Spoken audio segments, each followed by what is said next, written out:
S BP news daily ಎಕ್ಸ್‌ಪ್ರೆಸ್‌ಗೆ ಸ್ವಾಗತ. ಆರ್ಥಿಕವಾಗಿ ದಿವಾಳಿಯಾಗಿದೆ, ಅಭಿವೃದ್ಧಿ ಶೂನ್ಯವಾಗಿದೆ ಎಂದು ಬಳ್ಳಾರಿ ಜಿಲ್ಲಾ ಅಧ್ಯಕ್ಷ ಅನಿಲ್ ನಾಯ್ಡು ಟೀಕೆ.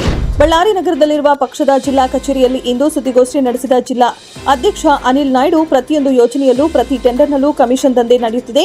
ಈ ಸರ್ಕಾರದಿಂದ ಮುಂದೆಯೂ ಅಭಿವೃದ್ಧಿ ನಿರೀಕ್ಷೆ ಇಲ್ಲ. ಎಲ್ಲದರಲ್ಲೂ ಬೆಲೆ ಏರಿಕೆ, ಹಗರಣಗಳನ್ನು ಮುಚ್ಚಿಹಾಕುವ ಪ್ರಯತ್ನ ನಡೆಯುತ್ತಿದೆ ಎಂದರು.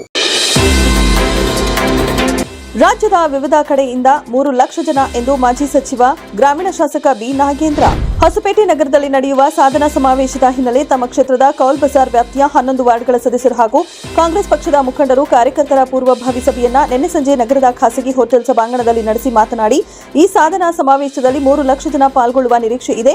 1 ಲಕ್ಷ ಫಲಾನುಭವಿಗಳಿಗೆ ಹಕ್ಕುಪತ್ರ ವಿತರಿಸಲಾಗುವುದು ಹಾಗೂ ಬೇರೆ ಇಲಾಖೆಗಳ ಕಾರ್ಯಕ್ರಮಗಳು ಸಹ ಇದರಲ್ಲಿ ಇವೆ ಎಂದರು.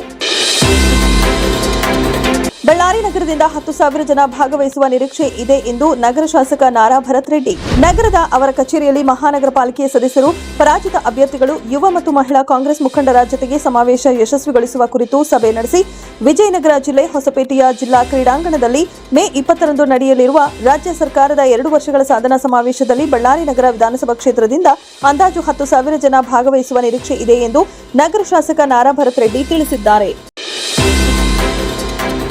ಜಂಕ್ ಫುಡ್ ಆಹಾರ ಸೇವನೆಯಿಂದ ಆರೋಗ್ಯದ ಮೇಲೆ ವ್ಯತಿರಿಕ್ತ ಪರಿಣಾಮ ಬೀರುತ್ತದೆ. ಡಾಕ್ಟರ್ ದಮ್ಮೂರು ಬಸವರಾಜ್ ನಗರದ ತಾಲೂಕು ಆರೋಗ್ಯ ಇಲಾಖೆ ಆವರಣದಲ್ಲಿ ಹಮ್ಮಿಕೊಂಡಿದ್ದ ವಿಶ್ವ ರಕ್ತದೊತ್ತಡ ದಿನಾಚರಣೆಯ ಜಾಗೃತಿ ಜಾಥಾ ಕಾರ್ಯಕ್ರಮದಲ್ಲಿ ಡಾಕ್ಟರ್ ದಮ್ಮೂರು ಬಸವರಾಜ್ ಮಾತನಾಡಿದ ಅವರು, ಉಪ್ಪು ಮತ್ತು ಕಬ್ಬಿನಾಂಶ ಅಧಿಕ ಇರುವ ಆಹಾರ ಸೇವನೆ, ಮಾನಸಿಕ ಒತ್ತಡ, ವ್ಯಾಯಾಮ ಇಲ್ಲದಿರುವುದು ಇದಕ್ಕೆ ಕಾರಣ.